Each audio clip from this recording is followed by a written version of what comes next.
Halo, perkenalkan nama saya Daniel Frederico Sugiarto dengan NIM terakhir 104 dari Prodi Teknik Informatika kelas 2020B. Pada video kali ini saya akan menjelaskan tentang standarisasi jaringan komputer.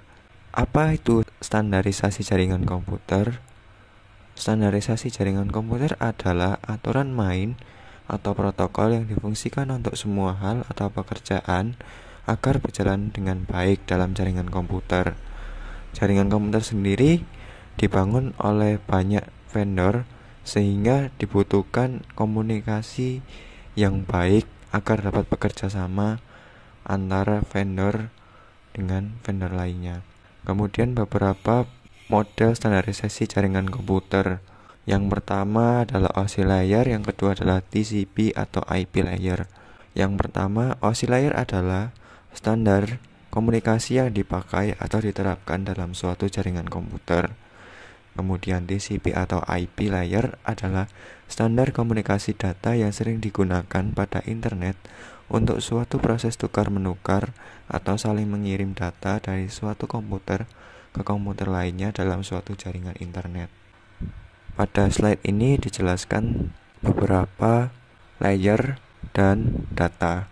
Pada OSI model layer atau Open System Interconnection yang dibuat oleh ISO atau International Standard Organization, yang pertama host layer terdiri dari 4 layer, yaitu application, presentation, session, dan transport.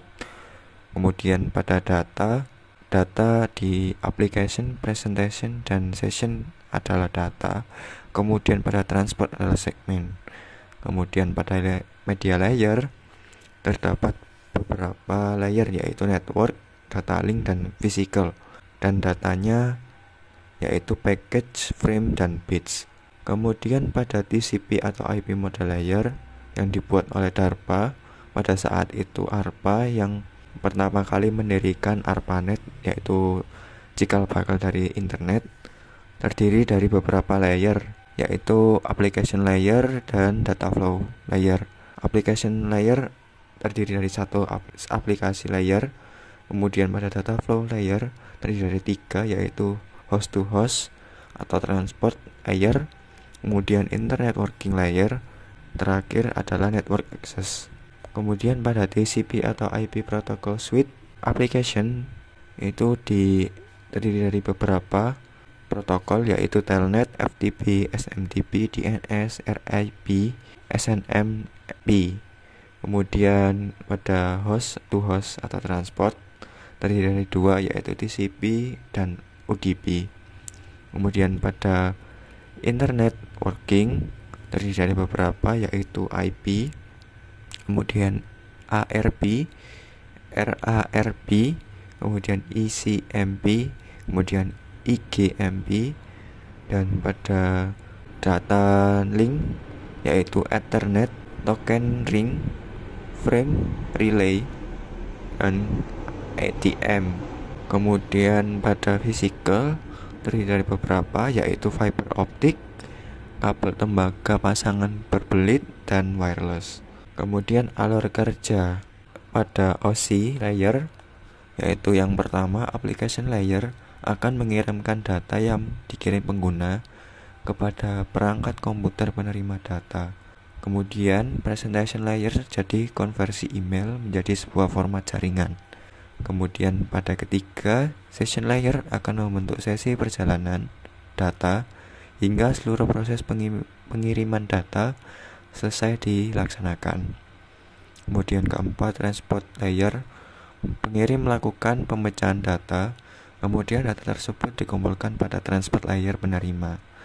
Kemudian kelima, network layer membuatkan sebuah alamat sehingga dapat menuntut dan mengarahkan data hingga sampai tujuan yang benar. Kemudian keenam, data link layer akan dilakukan pembentukan data menjadi bentuk frame serta alamat fisik.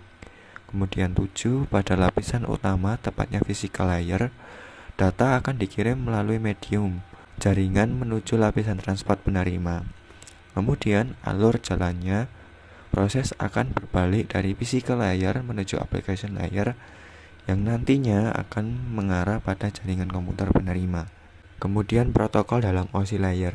Dalam application layer terdapat beberapa. Yang pertama HTTP atau Hypertext Transfer Protocol, kemudian FTP File Transfer Protocol, NFS atau Network File System, kemudian DNS Domain Name System, kemudian POP3 atau Post Office Protocol, kemudian MIME yaitu Multipurpose Internet Mail Extension, kemudian SMB Server Message Box, kemudian NNTP yaitu Network News Transfer Protocol, kemudian DHCP yaitu Dynamic Host Configuration Protocol.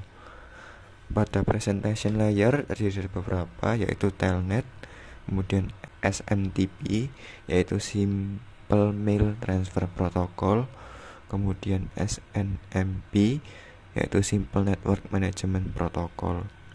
Kemudian pada session layer ada 5 yaitu NetBIOS, NetBEUE yaitu NetBIOS Extended User Interface, kemudian EDSP yaitu Apple Talk Data Stream Protocol, kemudian PAP yaitu Printer Access Protocol, kemudian SPDU yaitu Session Protocol Data Unit.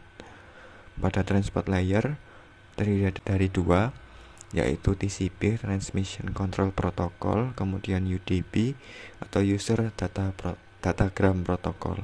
Pada network layer terdiri dari 5 yaitu IP Internet Protocol, ARP yaitu Address Resolution Protocol, kemudian RARP yaitu Reverse Address Resolution Protocol, kemudian ICMP yaitu Internet Control Message Protocol, kemudian IGMP yaitu Internet Group Message Protocol. Pada data link ada 2 yaitu PPP atau Point to Point Protocol, kemudian SLIP yaitu Serial Line Internet Protocol. Pada physical layer tidak mempunyai jenis protokol spesifik, sebab pada layer ini hanya mengirimkan bit per bit data. Kemudian perbedaan antara TCP dan UDP pada transport layer. Protokol kendali transmisi atau Transmission Control Protocol adalah suatu protokol yang berada di lapisan transport yang berorientasi sambungan yaitu connection oriented dan dapat diandalkan, reliable.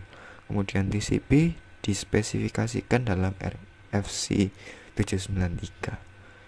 UDP singkatan dari User Data Protocol adalah salah satu protokol lapisan transport TCP atau IP yang mendukung komunikasi yang tidak andal tanpa koneksi antara host ke host dalam jaringan yang menggunakan TCP atau IP. Protokol ini didefinisikan dalam RFC 768. Pada gambar yang pertama terdapat alur perbedaan antara TCP dan UDP. TCP memungkinkan komunikasi 2 arah dari pengirim dan penerima, sedangkan pada UDP hanya terjadi pada satu arah komunikasi dari pengirim saja. Jadi perbedaan antara TCP atau UDP dapat pada tabel berikut. Yang pertama TCP itu reliable, kemudian UDP unreliable, cepat dan low overheat. Kemudian TCP yaitu connection berdasarkan pada connection oriented, kemudian UDP connectionless. Kemudian TCP acknowledgement, kemudian UDP tanpa acknowledgement. Kemudian TCP mengirimkan data yang hilang, UDP tidak ada pengiriman ulang.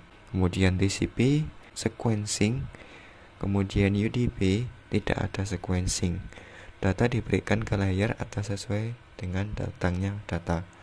Kemudian TCP PDU disebut segmen, sedangkan UDP menyebutnya dengan datagram. Kemudian TCP overhead 20 bytes, sedangkan overhead pada UDP hanya 8 bytes. Kemudian penerapan aplikasinya pada TCP yaitu web email, kemudian file transfer.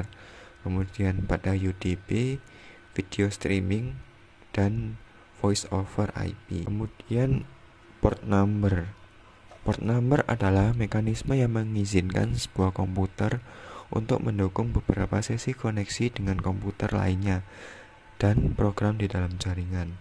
Port number dibagi berdasarkan penomoran, baik itu port UDP ataupun TCP, dibagi menjadi 3, yaitu well-known port, kemudian registered port, kemudian dynamically assigned port. Pada well-known port, antara range 0 sampai 1023 merupakan port standar yang merepresentasikan layanan jaringan yang sama yang telah ditetapkan oleh IANA, yaitu Internet Assigned Number Authority. Aksesnya hanya dapat oleh sistem account atau root account. Kemudian registered port, range-nya antara 1024 hingga 49151 merupakan port yang digunakan vendor-vendor komputer atau jaringan yang berbeda untuk mendukung aplikasi dan sistem operasi yang mereka buat. Aksesnya dapat uses account biasa. Kemudian dynamical assigned port antara range-nya 1024 hingga 65536 ditetapkan oleh sistem operasi atau aplikasi yang digunakan untuk melayani permintaan dari pengguna sesuai dengan kebutuhan. Jadi dapat dilepas dan dipasang sesuai dengan kebutuhan. Sekian dan terima kasih pada video kali ini. Terima kasih.